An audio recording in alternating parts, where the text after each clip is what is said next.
আবারও প্রমাণ হয়ে গেল আল্লাহ যদি কারো প্রতি সহায় হন কেউ কখনো তার ক্ষতি করতে পারে না। এই যে দেখুন, এটাই বাস্তব প্রমাণ। তাজু ভাইয়ের কিন্তু পেজটা ডিজেবল করে দিয়েছিল, কেউ হয়তো হাতিয়ে নিতে চাইছিল কিন্তু পারেনি। কারণ কেন জানেন? ওই যে মহান রব, ওনার রহমত ছিল এই অসহায় মানুষটার প্রতি, এই গরিব মানুষটার প্রতি, তাই পারেনি। লুবে পাপ, পাপে মৃত্যু, এটাই সত্য, এটাই প্রমাণ হলো। দেখেন 24 ঘন্টা আগে কিন্তু তাজু ভাইয়ের পেজটাকে ডিজেবল করে দিয়েছে, নষ্ট করার চিন্তা ভাবনা ছিল, যারই ছিল সে কিন্তু কিছুই করতে পারেনি।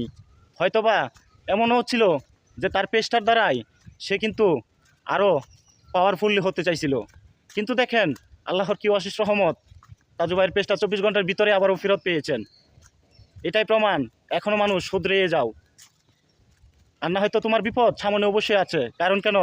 তুমি যদি মন থেকে অন্য কারোর ক্ষতি চাও, চিন্তা ভাবনা থাকে অন্য কারোকে ক্ষতি করবে, অন্য কাউকে পাহাড় উঁচু প্রমাণ উঁচু জায়গা থেকে টেনে নিচে হেঁচড়ে নামাবে, যদি তার কোনো ভুল না থাকে, তার কোনো যদি অসৎ চিন্তা ভাবনা না থাকে, সে আবার উপরের দিকে উঠবে।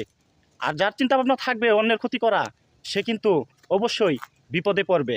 এটাই সত্য। আলহামদুলিল্লাহ, তাজু ভাইয়ের পেজ কিন্তু ফিরে পেয়েছে।